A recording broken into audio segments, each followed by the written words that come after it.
누구든지 죽음의 문턱에서 하는 말은 너무나 중요합니다. 그 마음속에 있는 진실이 담겨 있기 때문입니다. 예수님께서 십자가상에서 하신 7마디의 말씀은 예수님 마음 깊숙한 중심에 있었던 진실, 그분의 사랑, 그분의 비전을 우리에게 보여주고 있습니다. 십자가상에서 매달려 계실 때 하신 첫 번째 말씀은 기도였습니다. 자신을 위한 기도가 아니라 남을 위한 기도요, 그리고 죄인을 위한 기도요, 그리고 자신을 십자가에 못 박은 원수들을 향한 중보의 기도요, 그들을 용서해 달라는 간청의 기도였습니다.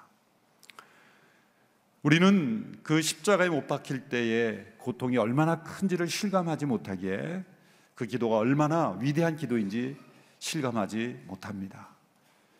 죽음의 고통 속에 죽어가는 그 분의 입에서 나온 첫 번째 말씀이 바로 용서를 간구한 기도였다는 것.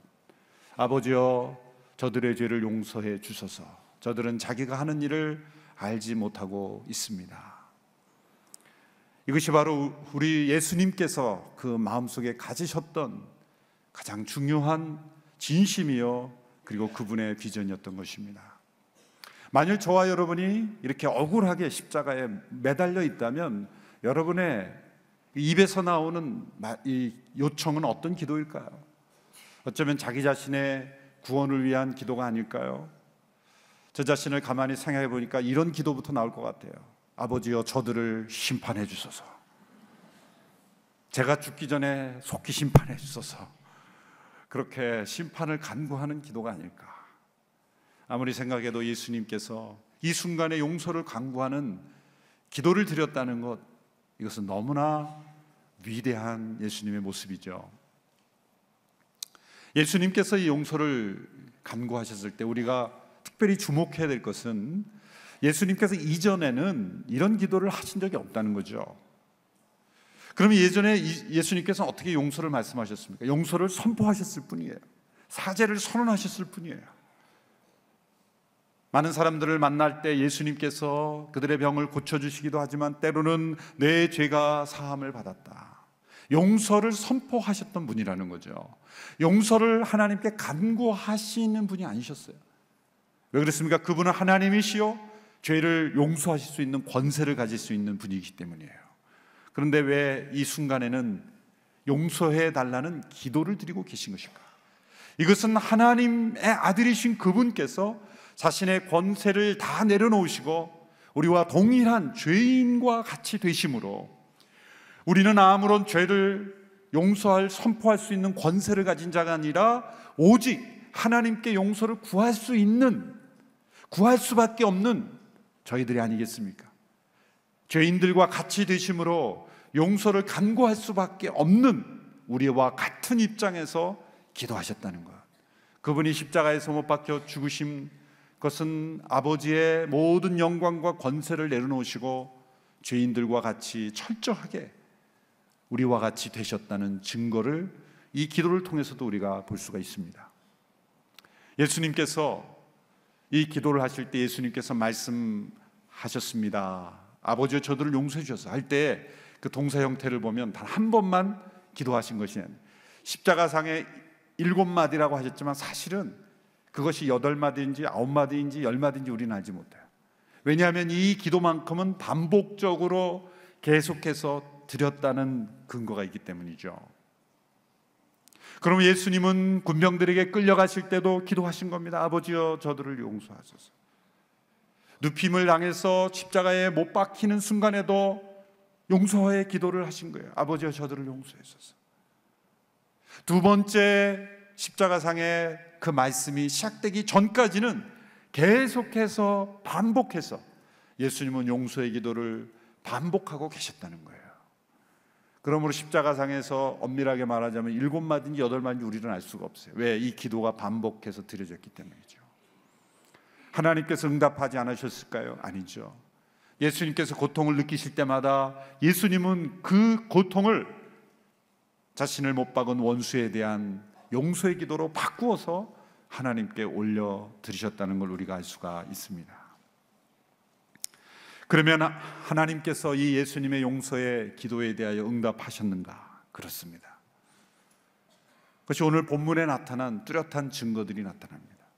그 응답은 가장 먼저 누구에게 나타났는가? 예수님과 함께 못 박혀 있던 한 죄수에게 나타났습니다.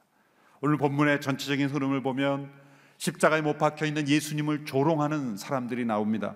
유대 지도자들이 이렇게 조롱했습니다. 이 사람이 다른 사람들을 구원했다지, 자기가 택하심을 입은 하나님의 그리스도라면 자기도 구원하라지 조롱했습니다.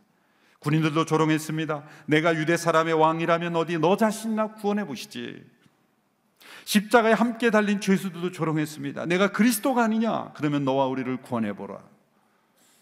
이러한 조롱은 아이러니를 보여주죠. 그들이 이렇게 조롱했습니다. 저가 다른 사람은 구원하였을 때 자신은 구원하지 못하는구나.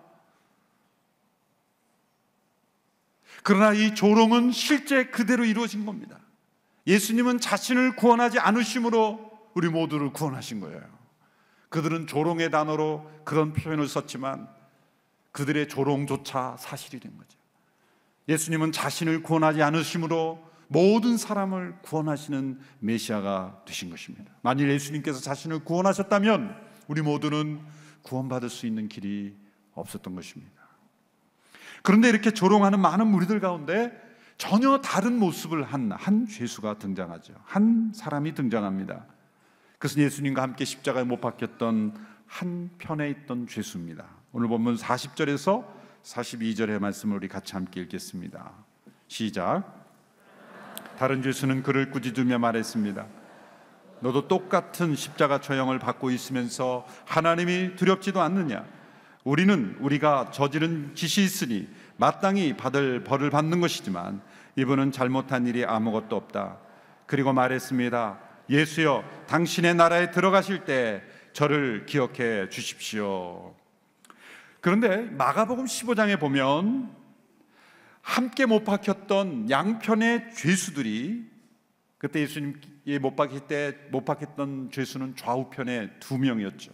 그 죄수들이 같이 예수님을 모욕하고 조롱했다 그랬습니다. 마가복음 15장 32절에 보면 제가 읽어보겠습니다. 잘 보십시오. 그리스도 이스라엘 왕아, 십자가에서 내려와 봐라. 우리가 보고 믿도록 해보아라. 우리가 그랬죠. 함께 십자가에 매달린 2 사람도 예수를 모욕했습니다. 그러니까 마가복음의 기록에 보면 2 사람 모두가 예수님 모욕한 거예요. 처음에는 내가 만일 메시아거든 내려와 보라. 그리고 우리도 좀 구원해라. 그렇게 좌우편에 있던 그 죄수들이 함께 예수님을 모욕했습니다. 그런데 누가복음 23장에 보면 분명히 그중 한 죄수가 변화된 것이죠. 그러면서 다른 한 죄수, 우리는 마땅히 죄를 지어 대가를 받는 것이지만 이분은 그런 분이 아니다. 그리고 예수님께 간청하죠. 당신의 나라에 들어가실 때 나를 기억해 주십시오. 같이 조롱하던 이 죄수가 어떻게 한순간에 이렇게 변화되었을까요? 함께 십자가에 못 박혀 있던 순간에, 처음에는 함께 조롱하다가 어느 순간인가 이 사람은 전혀 다른 사람이 되어버리고 말았습니다. 무엇이 이를 변화시켰습니까? 그것은 바로 예수님의 용서의 기도였다는 거예요. 아버지여, 저들을 용서하소서. 반복해서 기도하시는 그 음성을 양옆에 있던 죄수들은 들을 수 있었다는 거예요. 어쩌면 그들을 못 받고 조롱하던 군병들도 그 기도를 들었을 것입니다. 반복해서 드리는 예수님의 기도를 들으면서 그는 생각할 수밖에 없었어요. 충격을 받을 수밖에 없었어요.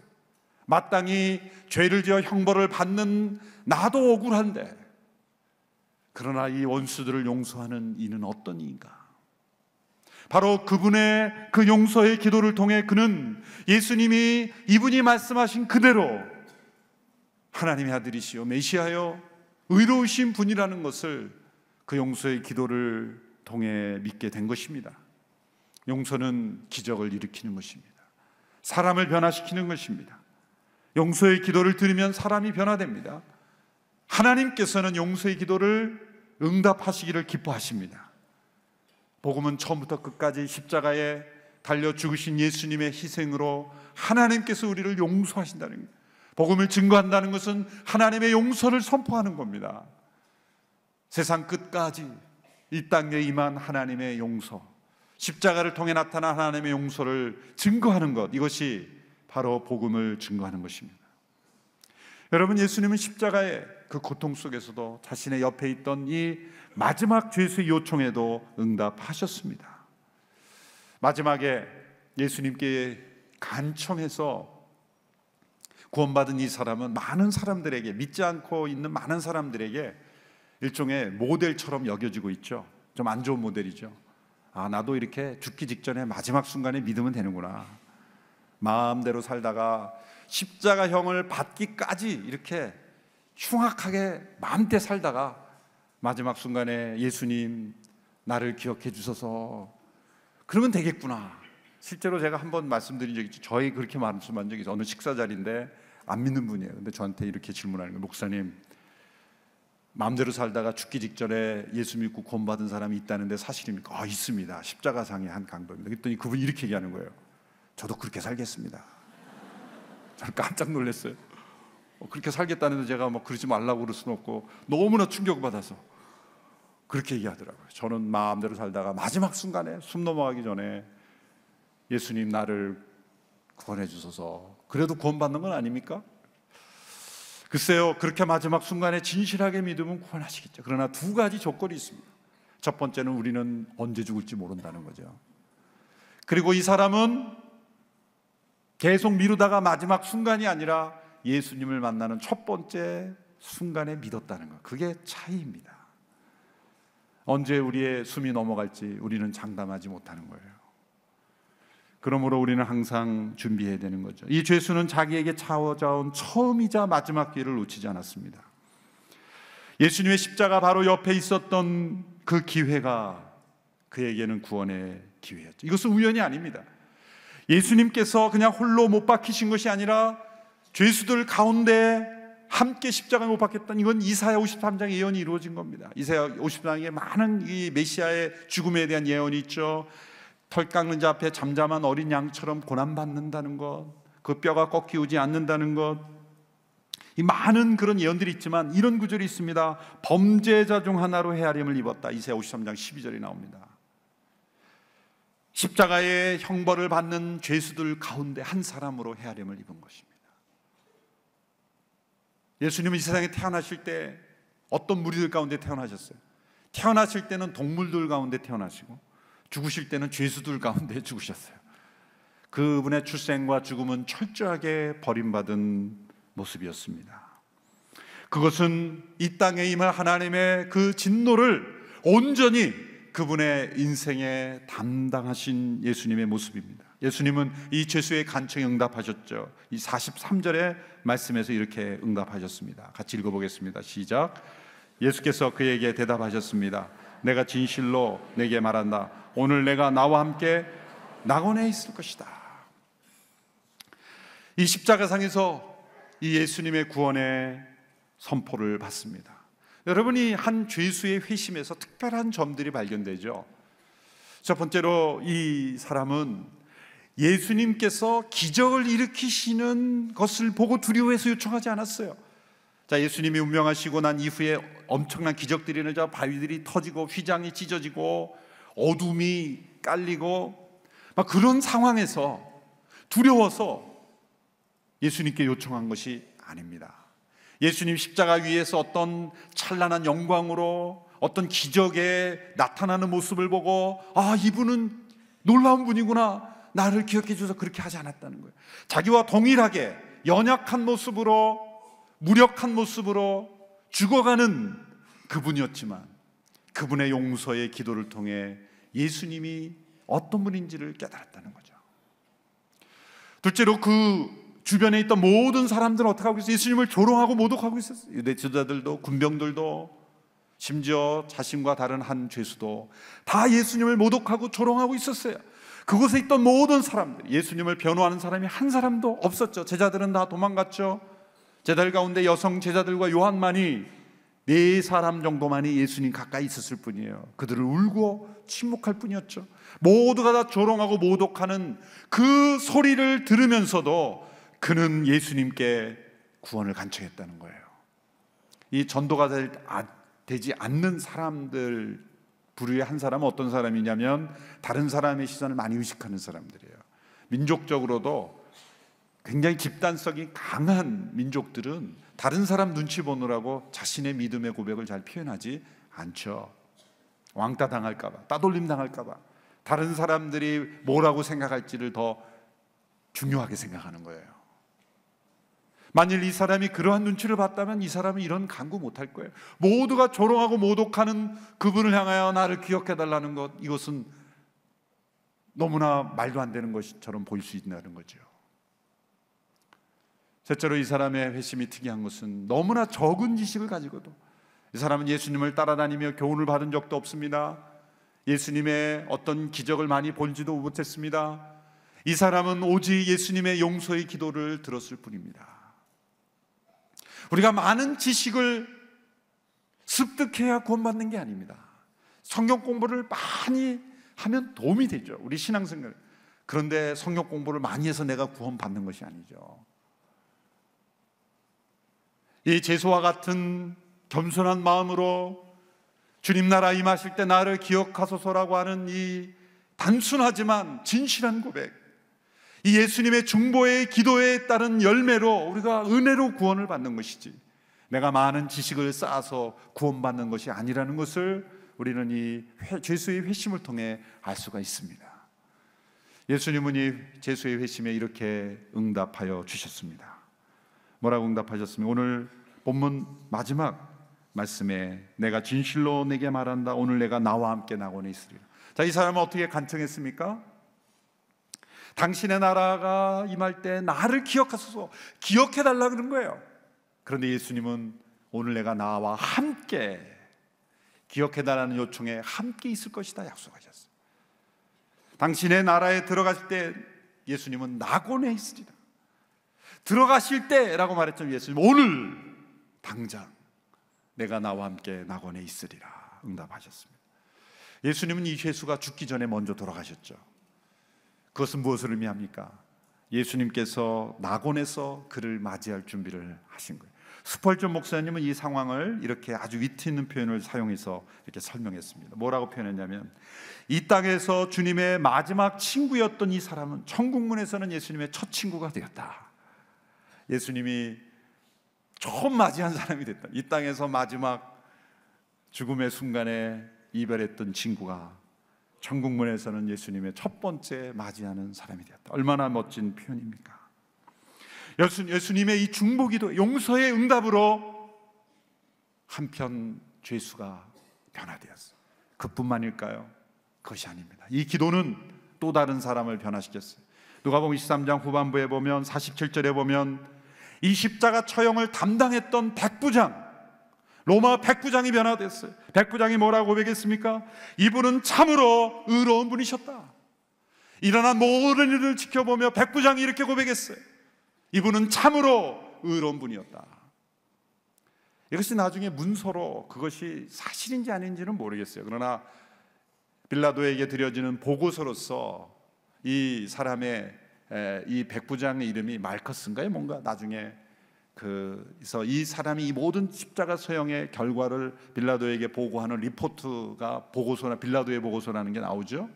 소책자로 해서 뭐 단막극으로도 되고 그러는데, 거기에 보면 이 사람이 예수님을 십자가의 처형을 담당했던 담당자로서 그 결과 예수님은 의로우신 분이었다. 이분은 진짜 하나님의 아들이었다. 왜 그랬을까요? 그분 또한 용서의 기도를 들었을 것이기 때문이에요. 이뿐만입니까? 예루살렘의 수많은 사람들의 기도가 응답되었습니다. 청교도 존 라일 목사님은 예수님 십자가 사건 이후에 예루살렘에 일어난 엄청난 회심과 성령의 역사하심의 사건은 사람들의 어떤 노력과 사람들의 헌신으로 이루는 것이 아니라, 이것은 예수님의 용서의 기도, 아버지 하나님께 드린 용서의 기도에 대한 응답으로 역사된 거라는 거예요. 여러분, 성령의 충만함은 언제 부어집니까? 예수님의 이 마음처럼 우리가 아버지여 저들을 용서해 주소서 라는 용서의 기도를 간구할 때 성령께서 역사하시기를 기뻐하신다는 거예요. 성령 충만을 경험하기 원하십니까? 예수님처럼 원수를 용서하는 기도를 끊임없이 해보십시오. 성령의 강력한 역사가 여러분을 뒤덮을 것입니다. 두려우시면 안 하셔도 됩니다. 성령 충만할 때 두려워서 나는 용서 못하겠어, 그런 분은 없으실 거예요. 예수님의 용서의 기도가 바로 예루살렘의 오순절 성령 강림의 역사까지 이어집니다. 한편 죄수, 로마 백부장, 그리고 그 기도를 듣지 못한 수많은 사람들, 오늘 우리 이 시대까지 우리가 하나님의 구원을 받을 수 있는 것은 바로 예수님의 용서의 기도가 지금도 끊임없이 드려지고 있기 때문입니다. 그러므로 복음을 증거한다는 것은 예수님의 용서의 기도에 우리가 참여한다는 겁니다. 아버지여, 예수 그리스도께서 십자가의 희생으로 자신을 못 박은 죄수들을 용서하도록 기도하신 것처럼 우리 또한 그 기도를 통해 변화받았으니 아버지여, 이 용서의 기도가 계속 역사되기를 원합니다. 우리가 그 소식을 증거하기를 원합니다. 우리의 이웃에게, 열방에게, 우리가 때로 억울하고 힘들고 연약한 가운데 있을 때 우리의 심령 속에서 이 용서의 기도가 터져나올 때 그 용서의 기도는 기적을 일으키고 사람을 변화시키고 그리고 하나님의 역사를 이루게 될 줄로 믿습니다. 용서가 낳는 이 기적을 우리 모두가 체험하는 우리 모두가 되기를 주님의 이름으로 축원합니다.